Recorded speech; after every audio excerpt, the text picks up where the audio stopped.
بسم اللہ الرحمن الرحیم۔ عزیز طالب علموں، السلام علیکم۔ امید ہے آپ سب خیریت سے ہوں گے۔ عزیز طالب علموں، آج ہم جماعت 12ویں کی سبق نمبر 2 پڑھیں گے۔ سبق نمبر 2 ہے سقراط۔ سقراط کا مصنف مہدی افادی ہے۔ عزیز طالب علموں، مشقی سوالات کا سوال نمبر 1 ہے، سقراط کے مخالفین نے ان پر کیا الزامات لگائے؟ جواب: سقراط کی فلسفیانہ نکتہ سنجیاں آخر میں اس کے ہم وطنوں کے لیے رشک و حسد کا باعث ہوئیں۔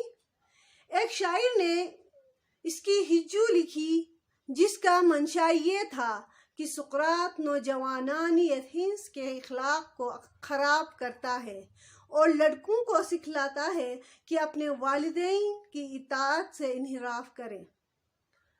عدالت نے اسی بنا پر سقراط کو مجرم ٹھہرایا۔ عزیز طالب علموں، نیکسٹ سوال ہے، سقراط کے لیے کیا سزا تجویز کی گئی؟ سقراط کے لیے موت کی سزا تجویز کی گئی۔ جیل میں اسے زہر کا پیالہ دیا گیا۔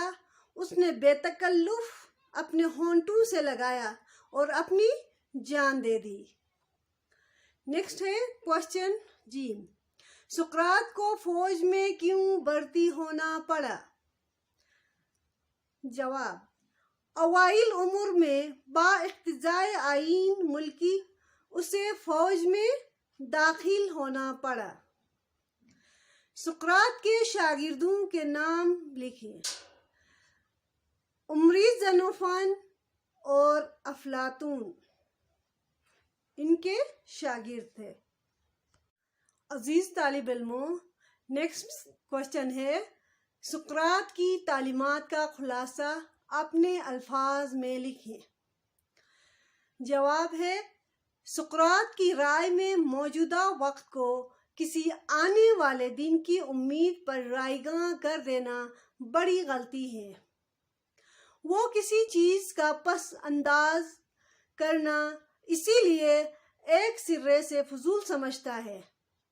اکتسابی علم کے لیے اس کے خیال میں کسی وقت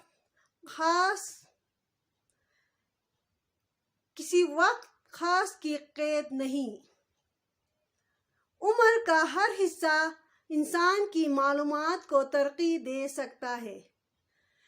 اس کی رائے میں کتب بینی ہی ایک عیش ہے جو ہر شخص کا اختیاری امر ہے۔ وہ ایک جاہل کو واجب الرحم سمجھتا ہے، مگر اس سے بھی زیادہ اس شخص کی ہمدردی کرتا ہے جس کا مربی کوئی بد تہذیب اور تاریک خیال کا آدمی ہو۔ نیکسٹ کوشچن ہے، سقراط نے کتنے برس کی عمر پائی؟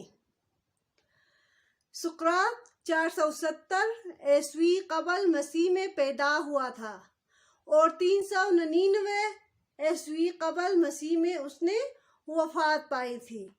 سقراط نے 71 سال عمر پائی۔ عزیز طالب علموں، سوال نمبر 3 ہے، اس مضمون کا خلاصہ اپنے الفاظ میں لکھیں۔ جواب ہے، خلاصہ: سقراط یونان کا نامور حکیم تھا۔ وہ یونان کے شہر ایتھنز میں پیدا ہوا۔ اس کا باپ سنگ تراش تھا۔ کچھ عرصے سقراط نے سنگ تراشی کا کام بھی کیا، لیکن فلسفے کے شوق نے اسے فلسفی بنا دیا۔ ملکی قانون کے مطابق اس نے فوجی تربیت حاصل کی اور کئی جنگوں میں حصہ لیا۔ جنگ میں 2 نامور زنوفان اور ایلسیباڈیز کی جان بچائی۔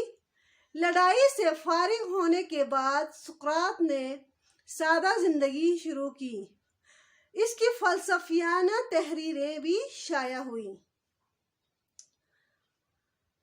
لازمی فوجی زندگی سے فراغت کے بعد سقراط پوری طرح سے درس و تدریس کی طرف راغب ہو گیا اور جگہ جگہ فلسفیانہ انداز بیان میں خطبے دینے لگا، جس سے لوگ فیضیاب ہوتے رہے۔ بعد ازاں آپ سے حسد رکھنے والے چند عناصر نے آپ کے خلاف سازشیں شروع کی اور الزام لگایا کہ نوجوان نسل کو والدین اور بزرگوں کے خلاف بھڑکا رہا ہے، جس میں آپ کو قید اور بعد ازاں سزائے موت بھی ہوئی۔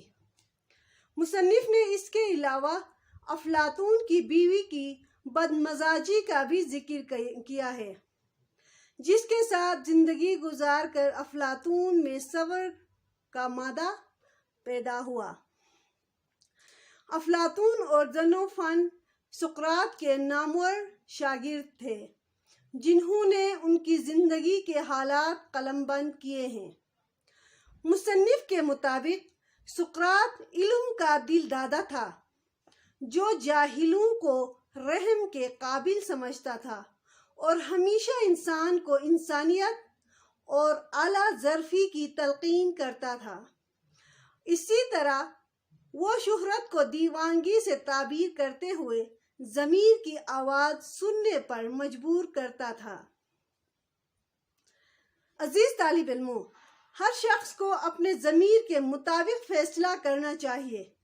عام مقبولیت کی خواہش ایک دیوانگی ہے، جو بات عقل کے معیار پر پوری اترتی ہو اور جس کی سچائی کا یقین ہو، اس بات پر ضرور عمل کرنا چاہیے۔ عزیز طالب علموں، سوال نمبر 7 ہے، مصنف نے کس حد تک سقراط کی شخصیت اور کارہائے نمایاں کا ذکر کرتے ہوئے قارئین کو متاثر کیا ہے؟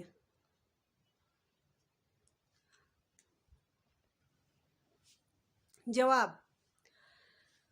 مصنف مہدی آفادی نے اگرچہ ایک بہت ہی مختصر مضمون میں سقراط کی زندگی اور کارہائے نمایاں کا احاطہ کیا ہے، لیکن مختصر ہونے کے ساتھ ساتھ وہ اتنا جامع ہے کہ سقراط کی پوری زندگی اور نظریات و خیالات کا اندازہ اس سے لگایا جا سکتا ہے۔ مصنف نے سقراط کی ابتدائی، اس کی سنگ تراشی اور فوجی خدمات کا بھی اجمالی خاکہ پیش کیا ہے، اور اس کی فلسفیانہ موشگافیوں کا ذکر کرتے ہوئے اس کے خیالات اور نظریات کو بھی مختصر اور جامع الفاظ میں بیان کیا ہے، جس سے قاری متاثر ہوئے بغیر نہیں رہ سکتا۔ سقراط کی نظریات جو ہم اس مضمون سے اخذ کر سکتے ہیں وہ یہ ہیں کہ انسان آزاد پیدا ہوا ہے اور اسے آزادی کے ساتھ زندگی گزارنے کا حق ملنا چاہیے۔ وہ بچوں پر والدین کی بے جا پابندیوں اور حکومت وقت کے بعض قوانین کے بھی مخالف ہیں۔ عزیز طالب علموں، نیکسٹ کویسچن ہے، قائد اعظم کی زندگی اور خدمات۔ عزیز طالب علموں، ہم بچپن سے ہمارا لیڈر قائد اعظم کے بارے میں پڑھتے ہوئے آئے ہیں۔ اس کے بارے میں آپ آسانی سے مضمون لکھ سکتے ہیں۔ تحریک پاکستان اصل میں مسلمانوں کے قومی تشخص اور مذہبی ثقافت کے تحفظ کی وہ تاریخی جدوجہد تھی جس کا بنیادی مقصد مسلمانوں کے حقوق کا تحفظ اور بحیثیت قوم ان کی شناخت کو منوانا تھا، جس کے لیے علیحدہ مملکت کا قیام از حد ضروری تھا۔ یوں تو تحریک پاکستان کا باقاعدہ آغاز 23 مارچ 1940 عیسوی کے جلسے کو قرار دیا جا سکتا ہے، مگر اس کی اصل شروعات تاریخ کے اس موڑ سے ہوتی ہے جب مسلمانان ہند نے کانگریس سے اپنی راہیں جدا کر لی تھیں۔ قائد اعظم محمد علی جناح 25 دسمبر 1876 عیسوی کو پیدا ہوئے۔ آپ کے والد کا نام پونجا جناح تھا۔ آپ کی پیدائش پر آپ کا نام محمد علی رکھا گیا۔ والدین نے آپ کی تعلیم و تربیت کا خصوصی اہتمام کیا، جس کے لیے آپ کو 6 سال کی عمر میں مدرسے میں داخل کیا گیا۔ بعد میں ابتدائی تعلیم کے لیے گوگل داس پرائمری اسکول داخل کیا گیا۔ اس کے بعد سندھ مدرسہ سے 15 سال کی عمر میں میٹرک کا امتحان اعلیٰ نمبروں سے پاس کیا۔ 1892 عیسوی میں وکالت کا امتحان پاس کرنے کے بعد اعلیٰ تعلیم کے لیے لندن چلے گئے۔ 1896 عیسوی میں بیرسٹر بنے، جس کے بعد آپ لندن سے کراچی واپس تشریف لے گئے۔ 1902 میں وکالت کے سلسلے میں آپ بمبئی تشریف لے گئے اور یہاں قائد اعظم محمد علی جناح نے سخت مشکلات کا سامنا کرنے کے باوجود بہت حوصلہ اور بہادری کے ساتھ کام کیا۔ قائد اعظم نے دسمبر 1904 عیسوی میں بمبئی میں کانگریس کے 20ویں سالانہ اجلاس میں شرکت کر کے اپنی سیاسی زندگی کا آغاز کیا۔ اس وقت ہندو مسلم اتحاد کے حامی تھے۔ 1906 میں آل انڈیا کانگریس میں شمولیت اختیار کی۔ محمد علی جناح 60 رکنی امپیریل مشاورتی کونسل کے ممبر بن گئے۔ قائد اعظم محمد علی جناح مسلمانوں کے حقوق کے حوالے سے بڑے سرگرم تھے۔ اس سلسلے میں انہوں نے کم عمری کی شادی اور مسلمانوں کے وقف کے حق کو قانونی شکل دینے کے لیے کام کرتے رہے۔ 1913 عیسوی میں محمد علی جوہر اور سید وزیر حسن اور دیگر مسلم قیادت آپ کو مسلم لیگ میں شمولیت پر آمادہ کیا، لیکن چونکہ اس وقت تک مسلم لیگ بڑے نوجوانوں کی جماعت تھی، اس لیے آپ کا رجحان کانگریس کی طرف رہا، جس کے لیے آپ نے مسلم لیگ اور کانگریس کو ایک دوسرے کے قریب لانے کی کوشش کی، جس کے نتیجہ میں میثاق لکھنؤ ہوا۔ محمد علی جناح ان دونوں جماعتوں میں اتحاد کے علمبردار کی حیثیت حاصل تھی۔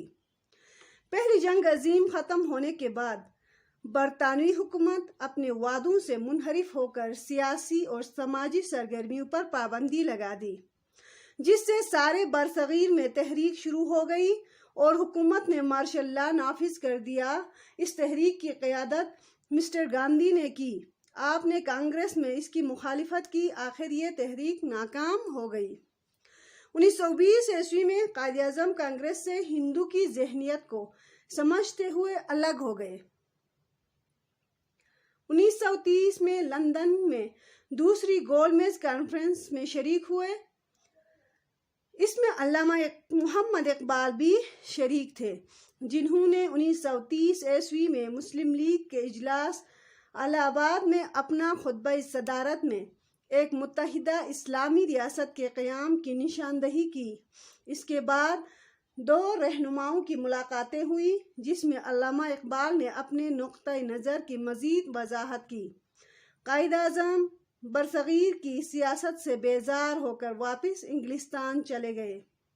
1933 عیسوی میں لیاقت علی خان جب لندن آئے، انہوں نے قائد اعظم سے ملاقات کی اور برصغیر آ کر مسلمانوں کی قیادت کرنے کی درخواست کی۔ اس پر آپ 1934 عیسوی میں برصغیر تشریف لائے۔ یہاں آ کر آپ نے مسلم لیگ کو بحیثیت جماعت متحرک اور منظم کیا۔ قائد اعظم محمد علی جناح 1935 عیسوی میں بمبئی کے مسلم لیگ کے اجلاس پارٹی کو منظم کرنے کے اختیار دیے گئے، جس پر آپ نے تمام برصغیر کا دورہ کیا۔ اس دورے کے دوران آپ نے مسلمانوں کو آنے والے خطرات اور اس سے نمٹنے کے لیے تیار کیا۔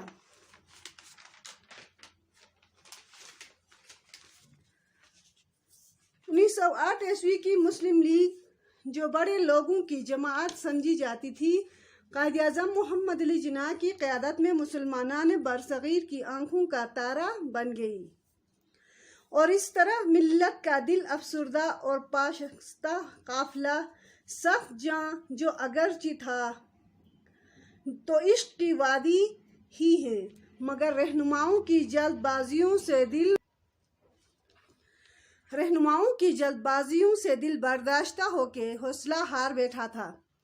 دوبارہ کمر بستہ ہوا اور ایک تازہ ولولے کے ساتھ قائد اعظم کی رہنمائی میں راس کماری سے لے کر پشاور تک رواں دواں ہو گیا۔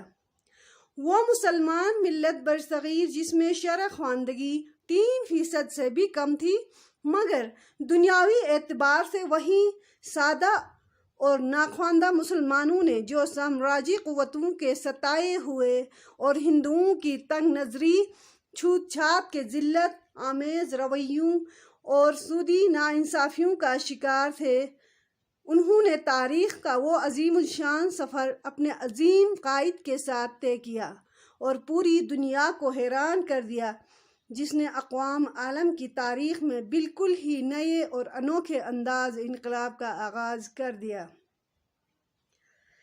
23 مارچ 1940 عیسوی کے اجلاس میں جب قرارداد پاکستان منظور ہوئی، قائد-اعظم نے فرمایا، اسلام اور ہندو دھرم محض مذہب نہیں، در حقیقت دو مختلف معاشرتی نظام ہیں، اس لیے خواہش کو خواب و خیال ہی کہنا چاہیے کہ ہندو اور مسلمان مل کر ایک مشترکہ قومیت کی تشکیل کر سکیں گے۔ ظاہر ہے کہ پاکستان کسی فوجی مہم جوئی کے ذریعے وجود میں نہیں آیا اور نہ ہی کسی نے اسے بے زور طاقت اور بے ذریعہ ہتھیار حاصل کیا، بلکہ ووٹ کے ذریعے بننے والی دنیا کی تاریخ کی واحد منفرد ریاست ہے۔ 20 مارچ 1941 عیسوی کو قائد-اعظم نے مسلم اسٹوڈنٹس